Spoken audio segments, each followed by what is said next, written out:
Today we're going to talk about a show that I don't think gets, I was going to say a lot of attention, but if we're being honest, it gets no attention. And no one's heard of it. I think I'm the only person I know who knows about it. It was a show, it opened in November of 2008 at the New London Theatre in the West End, and it closed in December of that same year. It lasted maybe a month and a half, and was never to be seen again, except for one German production in 2016 and one in the Czech Republic in 2018. And I'm going to talk about why I think it needs a revival and why 2019 is the perfect time to do it. The show is called Imagine This.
Imagine This is the story of a Jewish acting troupe in the Warsaw Ghetto in 1942. It's led by Daniel Wachowski, who is the father of Rebecca, who's our female lead, and he leads this acting troupe. They were pretty well known before the war started, and then after 1939, they kind of just perform for the other people inside the ghetto.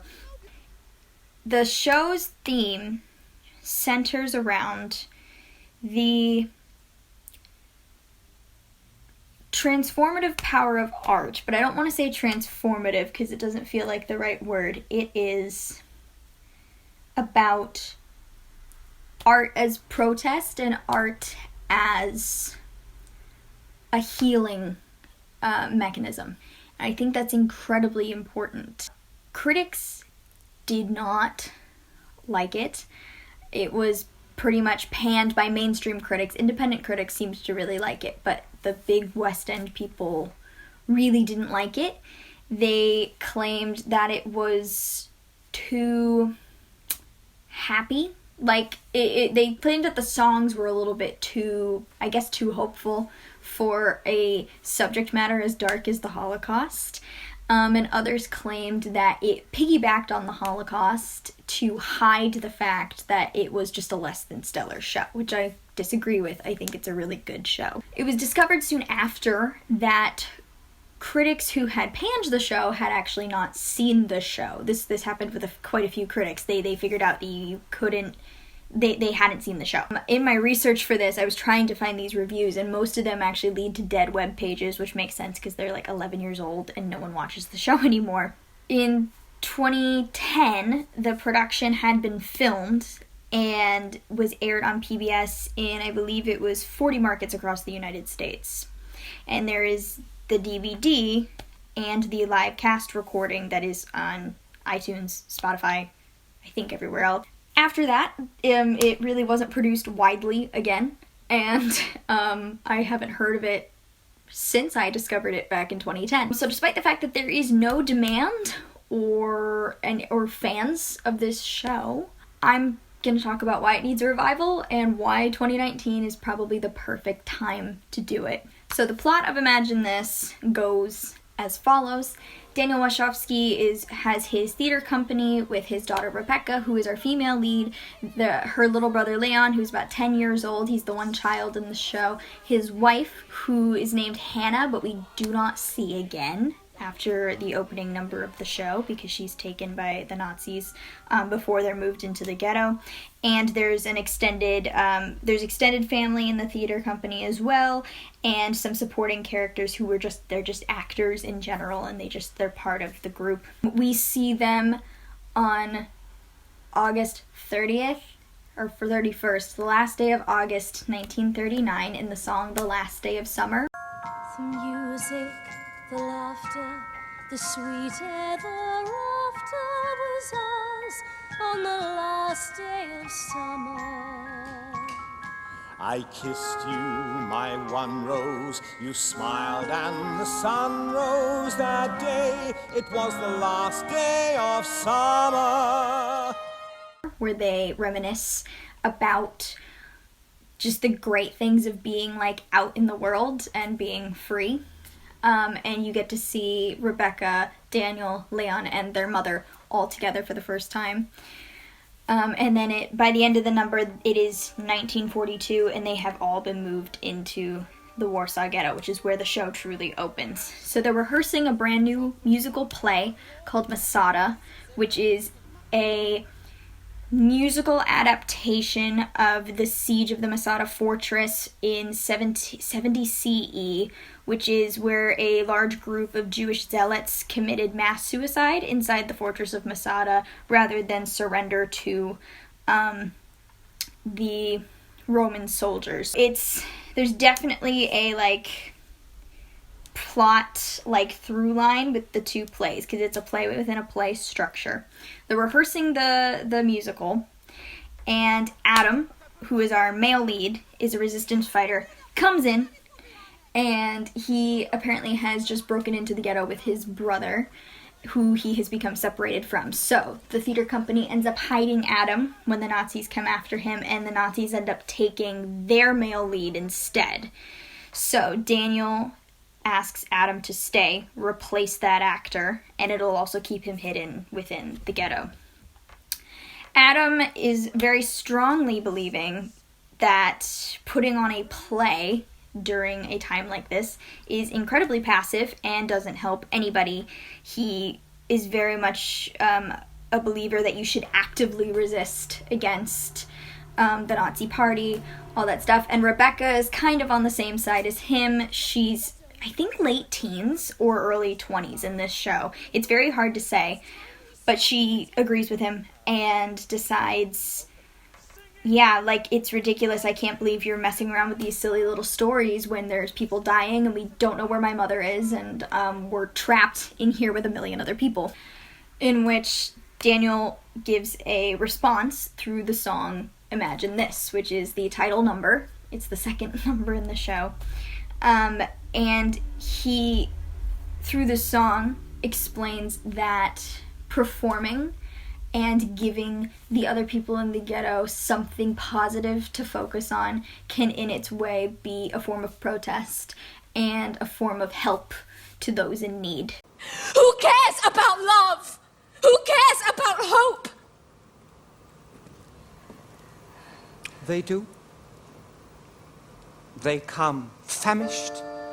They come frightened. They've been shaken and upset over what they risked to get here, passing sights they can't forget. And the simple act of gathering is their greatest gamble yet.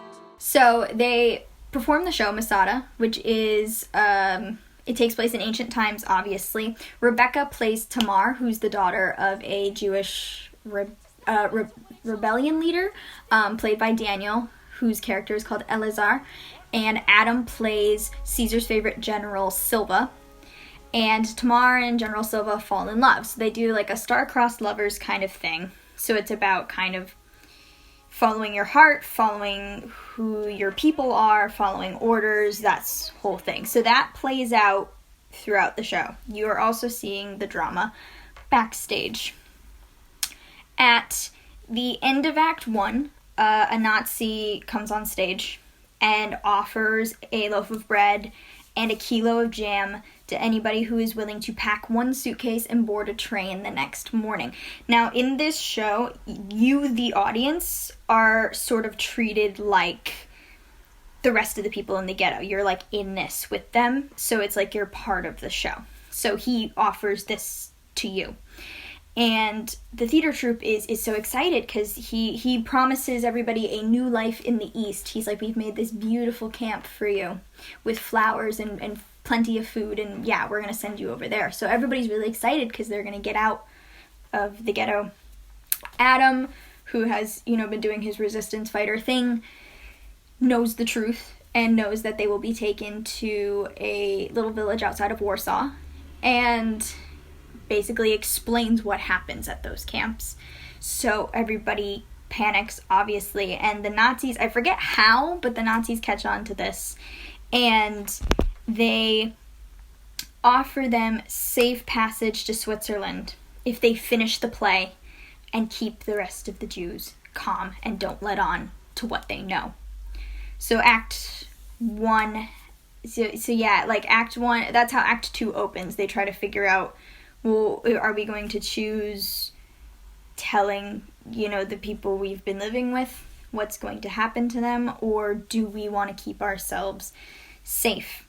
So it's decided that at the end of the show, after the mass suicide scene, whoever stands with the Jewish people and warning them will stand at the end of the scene when they're all dead on the ground. And obviously those who don't will just stay down. The show eventually ends, and the entire cast stands, and the set falls away to reveal graffiti that says, "Don't get on the train." The Nazis obviously don't like this. They storm the stage and they pull the troupe off stage outside, and Rebecca and Adam get separated. The rest of the troupe is murdered off stage. You hear it, you don't see it. So the family is dead. Rebecca and Adam wrestle with General Captain Blick, that's his name, who's the head Nazi who is controlling everything. They wrestle with him. Rebecca gets a hold of his pistol and kills him. It is hinted at the end that Adam and Rebecca do survive. It has a bit of a bittersweet ending. Her entire family's just been murdered, and it ends with the cast in their pre-war clothing singing a reprise of Imagine This. So, for a show where everyone pretty much dies, why do I think this would be a positive addition to today's theater-going public?